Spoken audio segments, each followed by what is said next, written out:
In the tradition of the teaching, there are said to be 16 categories of delusion called Vidya Granthis. Vidya Granthis are knots that obstruct knowledge and the understanding of true nature. Practice consists in untying these knots one by one. Ignorance gradually disappears as all the knots are undone. The first knot is the identification of consciousness with the body.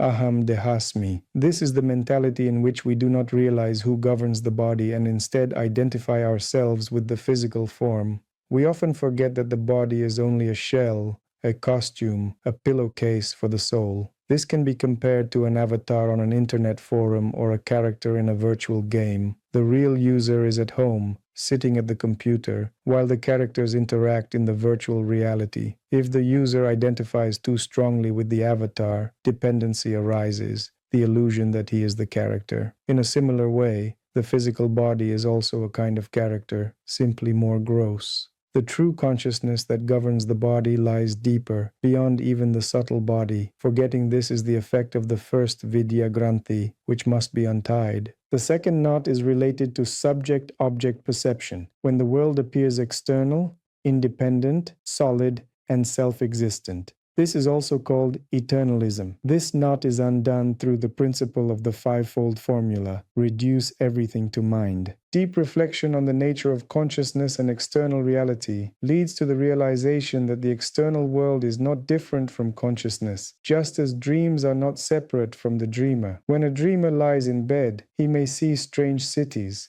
but in reality they exist only in the stream of his consciousness. Likewise, the external world also exists in the stream of our consciousness and is not distinct from it. The third knot, which obstructs jnana, is identification with the ego, ahamkara buddhi, with thoughts and memory. The consciousness of the Absolute is contracted into the I, the ahamkara. Sometimes it is easy for a person to understand that he is not the body, especially if he has experiences of dream yoga or the subtle body. However, he may continue to identify with subtler components, with the astral body, thoughts, will, and concepts. All of this constitutes the consciousness of ahamkara buddhi, the ego, deep contemplation and the realization of the stage of self-surrender, free one from this knot of ignorance. It can be untied only at the stage of self-transcendence. Superficial liberation is ineffective here, for this is one of the strongest knots. The fourth knot is misunderstanding the nature of time, dividing it into past, present, and future. The flow of time is the continuous transformation of energy. When this transformation is perceived subjectively, psychologically, it appears as time flowing from past to future. The fifth knot lies in a false understanding of cause and effect, or in failing to understand them as interdependent processes. From the standpoint of gradual creation of the universe, causal chains appear linear. Cause is inevitably followed by effect. Yet the Yoga Vasishtha describes a higher view, beginning with the theory of instantaneous creation of the universe. Between cause and effect, there is no strict linear dependence. Rather, it resembles the case when a crow takes flight and a coconut happens to fall from a branch. Our notions of causes and effects are like children's notions of high politics. They do not match reality. The universe is created and destroyed every moment, with the participation of our consciousness. Each subsequent perception is created with slight modifications, which already exist as given and correlate with our actions and will. These events are not rigidly programmed but manifest within the flow of variant universes. The sixth knot is the understanding of external space as separate from internal space. The seventh knot is the perception of external conditions as ungovernable fundamental laws, as external and immutable. In reality, the cosmic order, Rita, is created by certain forces of consciousness, but while our consciousness is weak, we do not recognize this.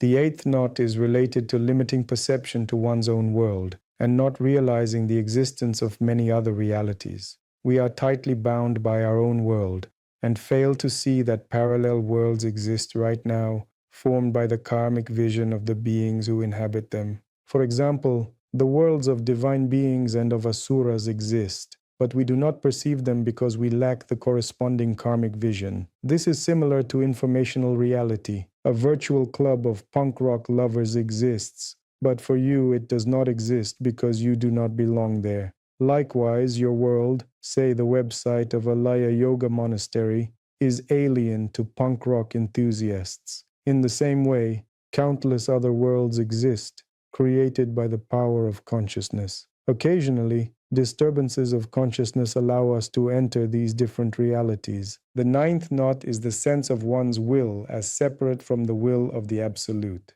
This sense of separateness obstructs true knowledge. The 10th knot is impure vision. It is purified through the sankalpa of pure vision. The 11th knot is the absence of bhava, divine pride. This knot is purified through the practice of divine pride. The 12th knot is the absence of a single taste and of all-embracing wisdom capable of perceiving the world without dividing it into dual categories. The 13th knot is understanding the world as unrelated to the Absolute, a form of nihilism.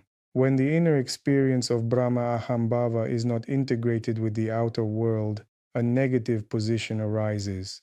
The 14th knot is understanding actions as fully conditioned by the sense of doer and doing. This is the inability to unite contemplative presence with action.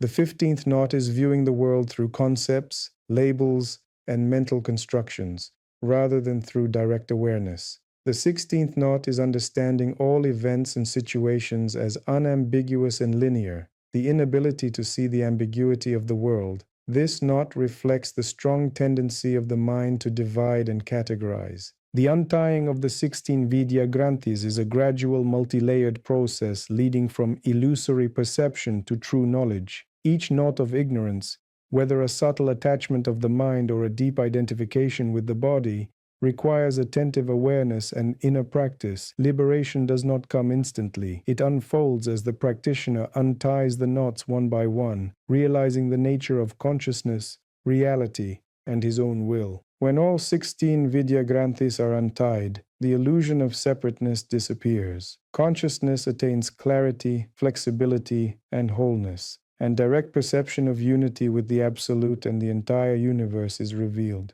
In this state, one ceases to limit oneself by dualistic notions, ceases to identify with body, thoughts, or the external world, and enters into living, liberated knowledge. Untying the knots is not mere theory. It is a practical path of the transformation of consciousness, leading to complete liberation and profound understanding of the nature of being. And anyone who is ready for this path can, step by step, free himself from illusions and experience the joy of true knowledge.